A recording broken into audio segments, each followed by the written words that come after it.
नमस्कार दोस्तों, कैसे हैं आप सब। मैं डॉक्टर स्वप्निल सागर जैन निरामय होम्योपैथी के अपने इस YouTube चैनल पर आप सभी का बहुत बहुत स्वागत करता हूं। दोस्तों, आज हम बात करेंगे इयोसिनोफिलिया के बारे में।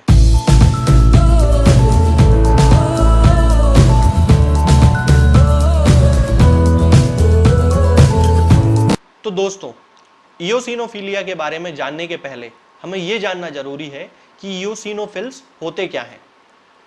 जैसा कि हम सभी लोग जानते हैं कि हमारी बॉडी में एक शरीर को रोगों से बचाने के लिए काम करने वाला एक रोग नियंत्रक यानी कि प्रोटेक्टिव सिस्टम काम करता है। इस प्रोटेक्टिव सिस्टम का बहुत महत्वपूर्ण हिस्सा होती हैं व्हाइट ब्लड सेल्स। उन्हीं व्हाइट ब्लड सेल्स में से एक सेल होती है इयोसिनोफिल्स। सामान्यतः ये व्हाइट ब्लड सेल्स 6 प्रकार की होती हैं, जिन्हें polymorphonuclear neutrophils, polymorphonuclear basophils, polymorphonuclear eosinophils, monocytes, lymphocytes और प्लाज्मा सेल्स कहते हैं। तो इस तरह व्हाइट ब्लड सेल्स यानी कि WBCs हमारे शरीर की मोबाइल रोग नियंत्रक यूनिट हैं, जो हमारे शरीर को किसी भी रोग से लड़ने की क्षमता प्रदान करती हैं। तो WBCs में पाई जाने वाली इयोसिनोफिल्स की मात्रा जब ब्लड में बढ़ जाती है तब इस कंडीशन को इयोसिनोफिलिया कहते हैं। तो दोस्तों, अब हम बात करते हैं इयोसिनोफिल्स की। इयोसिनोफिल्स को एसिडोफिल्स भी कहा जाता है। सामान्य व्यक्ति में इयोसिनोफिल्स की मात्रा टोटल WBC की 1% से 3% तक होती है। ये लगभग 12 से 17 माइक्रोमीटर साइज की होती हैं। ये सामान्यतः ब्लड सर्कुलेशन में 8 से 12 घंटे तक रहती हैं, और यदि ये टिश्यू में रहती हैं तो वहां यदि कोई इन्हें स्टिमुलस नहीं मिलता है तो ये 8 दिन से लेकर 12 दिन तक वहां रह सकती हैं। जब इनकी मात्रा ब्लड में बढ़ जाती है तब उस कंडीशन को इयोसिनोफिलिया कहते हैं। सामान्यतः इयोसिनोफिल्स की मात्रा जब 500 इयोसिनोफिल्स पर माइक्रोलीटर ब्लड से ज्यादा हो जाती है तब उस कंडीशन को इयोसिनोफिलिया कहते हैं, और जब यह मात्रा 1500 इयोसिनोफिल्स प्रति माइक्रोलीटर ब्लड से ज्यादा हो जाती है तब उस कंडीशन को हाइपर इयोसिनोफिलिया कहते हैं। इयोसिनोफिल्स हमारी बॉडी में 2 रोल प्ले करती हैं। सबसे पहले तो ये किसी भी फॉरेन पार्टिकल को या किसी भी फॉरेन सब्सटेंस को डिस्ट्रॉय कर देती हैं, और इनका दूसरा काम होता है इन्फ्लेमेशन की मैकेनिज्म को प्रमोट करना। इन्फ्लेमेशन की मैकेनिज्म हमारी बॉडी के लिए काफ़ी हद तक एक अच्छा रोल प्ले करती है। तो इयोसिनोफिल्स उस इन्फ्लेमेशन को प्रमोट करने में एक महत्वपूर्ण भूमिका निभाती हैं। दोस्तों, अब हम बात करते हैं कि किन कंडीशंस के कारण बॉडी में इयोसिनोफिलिया डेवलप हो जाता है। इसके कई सारे कारण हो सकते हैं, जैसे कि इंटेस्टाइन में होने वाला कोई पैरासाइटिक इन्फेस्टेशन, किसी प्रकार की कोई ऑटो इम्यून डिसीज, कोई कोलेजन वस्कुलर डिसीज जैसे कि रूमेटॉइड आर्थराइटिस या सिस्टेमिक ल्यूपस एरिथेमेटोसस, या फिर कोई मैलिग्नेंट डिसीज जैसे कि eosinophilic leukaemia, Hodgkin's disease, clonal hypereosinophilia, या फिर कोई स्किन डिसीज जैसे कि डर्मेटाइटिस, या फिर कोई गैस्ट्रिक डिरेंजमेंट जैसे कि रिफ्लक्स इसोफेजाइटिस। इन सभी के कारण इयोसिनोफिलिया बॉडी में डेवलप हो जाता है, लेकिन उसमें जो सबसे प्रमुख कारण होता है वो होता है एलर्जिक कंडीशन, यानी कि बॉडी में होने वाली कोई ऐसी एलर्जिक रिएक्शन जिसके कारण बॉडी में इयोसिनोफिलिया डेवलप हो जाता है। हमें इस बात का बहुत ज़्यादा ध्यान रखना जरूरी है कि इयोसिनोफिलिया किसी बीमारी के साथ एसोसिएटेड कंडीशन होती है, इसलिए जब तक हम उस बीमारी का ट्रीटमेंट नहीं करेंगे तब तक हम अपनी बॉडी से इयोसिनोफिल्स के नॉर्मल काउंट को प्राप्त नहीं कर सकते। तो मैं आपको बताऊंगा वे होम्योपैथिक मेडिसिन जो कि उस बीमारी को खत्म करती हैं जिस बीमारी के कारण इयोसिनोफिल्स का काउंट ब्लड में बढ़ जाता है। जब वो बीमारी खत्म हो जाती है तो इयोसिनोफिल्स अपने आप अपने नॉर्मल लेवल पर आ जाती हैं। मान लीजिए कि किसी पेशेंट को एलर्जिक राइनाइटिस की प्रॉब्लम है, उसको बार बार सर्दी हो जाती है, और उसको जो सर्दी होती है वो अगस्त के मौसम में बार बार होती है।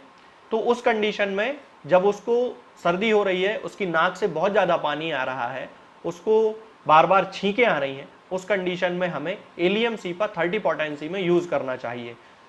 जब हम उसका टेस्ट कराएंगे तो निश्चित रूप से इयोसिनोफिलिया हमें मिलेगा, लेकिन एलियम सीपा को 30 पोटेंसी में 2 बूंद सुबह 2 बूंद शाम को 1 चम्मच पानी में मिलाकर लगभग 15 दिन उपयोग करने से हम देखेंगे कि 15 दिन बाद जब हम उसका ब्लड टेस्ट कराएंगे तो उसमें इयोसिनोफिल्स की मात्रा नॉर्मल हो जाएगी।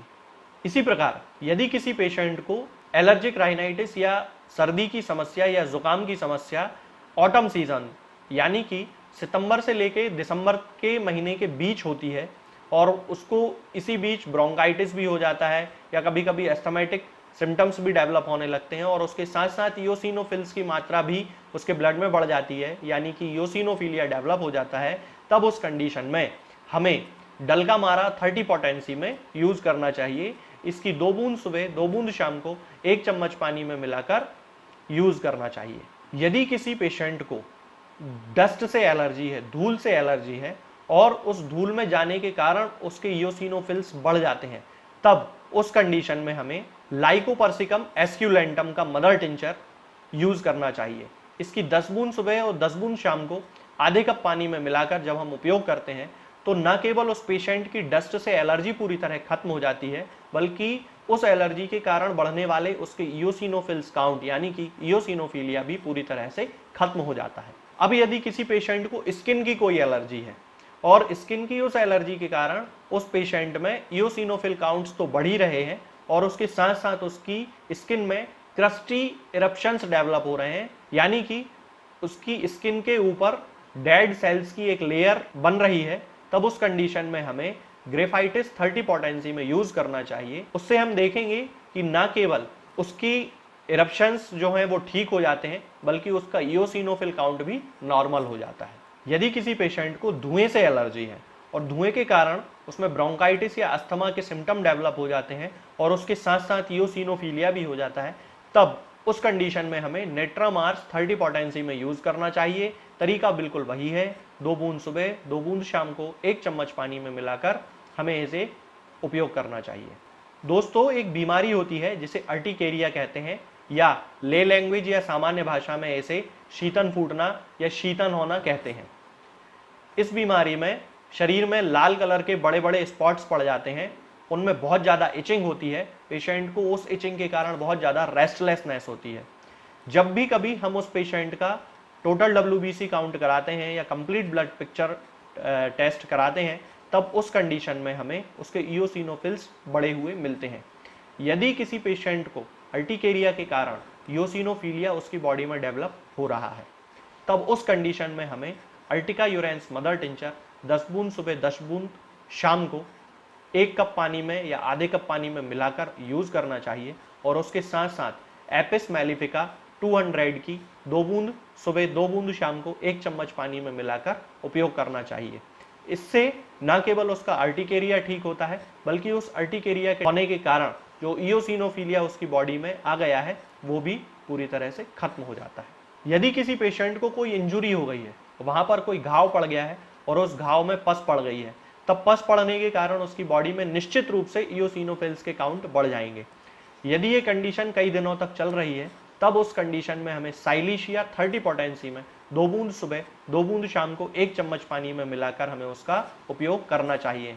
तब हम देखेंगे कि ना केवल उसका पस फॉर्मेशन बंद हो गया है, उसका घाव सूखने लगता है, बल्कि उसके साथ साथ इओसिनोफिल काउंट भी नॉर्मल होने लगते हैं। जिन पेशेंट्स में लगातार किसी भी चीज़ से एलर्जी की शिकायत होती है, यानी कि कभी वो धूल में निकलते हैं तो एलर्जी हो जाती है, कभी वो परफ्यूम से या स्मोक से उनको एलर्जी हो जाती है, स्मेल कोई बहुत तीखी होती है तब उससे उनको एलर्जी हो जाती है, तब उस कंडीशन में जब भी उनका इओसिनोफिल काउंट यदि बढ़ता है, तो दोनों कंडीशंस के लिए, यानी कि एलर्जी के लिए भी और इओसिनोफिलिया के लिए भी, एक मेडिसिन है जिसे हिस्टेमिनम कहते हैं। हमें हिस्टेमिनम की 200 पोटेंसी की 2 बूंद हर सप्ताह में लेना चाहिए 1 चम्मच पानी में मिलाकर। इसके 3-4 सप्ताह तक यूज करने से हम देखेंगे कि ना केवल उसकी एलर्जी ठीक हो जाती है, बल्कि इओसिनोफिल काउंट भी नॉर्मल हो जाता है। दोस्तों, मैं आपको बताता हूं अब एक ऐसा कॉम्बिनेशन जिसमें इओसिनोफिलिया के सामान्य केसेस में यदि कोई सिम्टम बहुत ज़्यादा किसी पेशेंट में स्पेसिफिक नहीं है, फिर भी उसके इओसिनोफिल काउंट ज़्यादा आ रहे हैं, तब उस कंडीशन में हमें इस कॉम्बिनेशन को यूज़ करना चाहिए। इसमें जो मेडिसिन हैं वो है नेट्रम सल्फ 6x पोटेंसी में, इसकी 4-4 गोलियां दिन में 3 बार खाना है। उसके साथ साथ नेट्रम म्यूर 12x पोटेंसी में, इसकी भी 4-4 गोलियां दिन में 3 बार खाना है। और उसके साथ केसिया सोफेरा का मदर टिंचर। यदि उस पेशेंट में अस्थमा के कोई सिम्टम देखने को मिलते हैं, तब हमें केसिया सोफेरा मदर टिंचर यूज करना है। इसकी 10 बूंद सुबह और 10 बूंद शाम को आधे कप या 1 कप पानी में मिलाकर लेना है। और यदि उसकी बॉडी में कहीं कोई इन्फ्लेमेशन है, मान लीजिए उसको अपेंडिसाइटिस है जिसके कारण उसको इयोसिनोफिलिया डेवलप हो गया है, या फिर उसकी बॉडी में और कोई इन्फेक्शियस प्रोसेस चल रही है, तब उस कंडीशन में हमें केसीएस ओपेरा की जगह एकाइनेसिया एंगस्ट्रीफोलिया का मदर टिंचर यूज करना है।